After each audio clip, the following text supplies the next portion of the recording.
who has also said bye-bye to us. Oh my God, have mercy. And we will never ever forget this wonderful person that today we'll be talking about.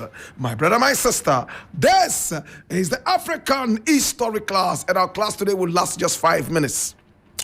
But in the interim, you know that today is a very important day. Yes, today in African history, what really happened. Now listen to this attentively. Now today in 1865, South Carolina passed a law that forced recently emancipated black citizens into subservient social relationships with white landowners, stating that all persons of color who make contracts for service or labor shall be known as servants, and those with whom they contract shall be known as masters. And today in 1875, the developer of Negro History Week, now known as Black History Month, and founder of the Association for the Study of Negro Life and History, today known as the Association of the Study of African American Life and History, Carter G. Woodson was born. Is the birthday of this great man. He was born today in 1875. Today in 1891, Charles Randolph Uncles became the first black priest to be ordained in the United States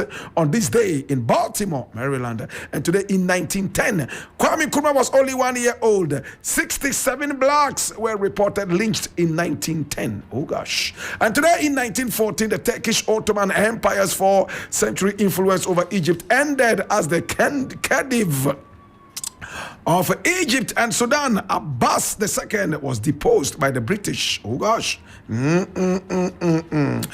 today in 1955, Sudan unilaterally declared its independence by unanimous vote of parliament. Oh gosh. Today in 1983, the original FIFA World Cup trophy, the Jules Rimet trophy, was stolen at Rio de Janeiro in Brazil.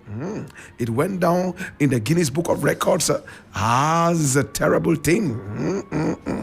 And today in 1998, President Bill Clinton was impeached by the United States House of Representatives, becoming the second president of the United States to be impeached. And it was all because of sex. S-E-X. Oh my God, have mercy.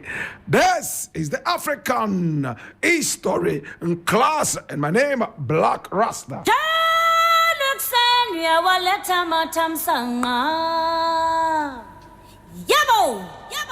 And today we're talking about Mac Tonto. How many of us remember Mac Tonto? Mac Tonto was a Ghanaian musician who was one of the key backbones and foundations of the greatest pop band, black, that came all the way from Africa. My brother, my sister, Mac Tonto.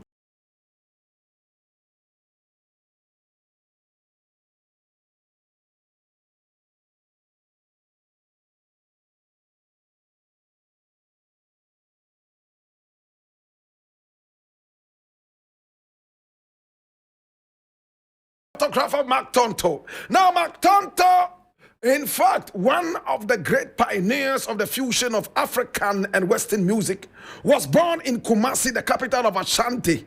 In fact, from an early age, he turned into jazz broadcast. In fact, for a very long time, all he was interested in was listening to jazz music on radio. And he turned his attention totally to jazz.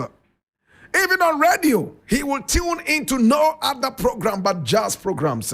That was what Mac Tonto did. He turned all his attention to jazz music. Oh yes, at a very early age, growing up in Kumasi.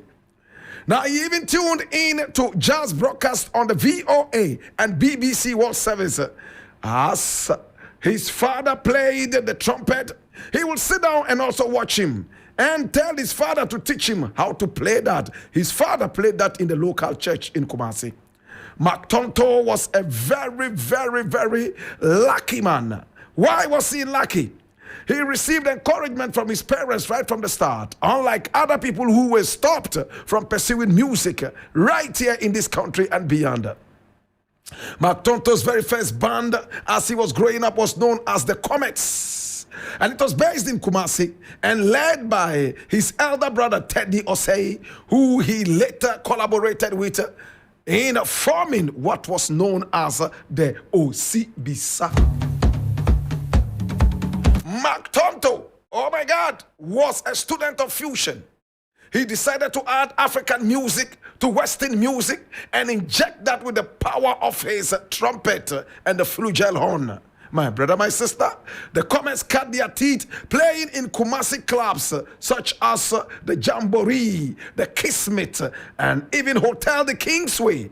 And in no time, everybody got to know about them in Kumasi. They became very popular in Ghana and Nigeria during the early 60s for high life and jazz.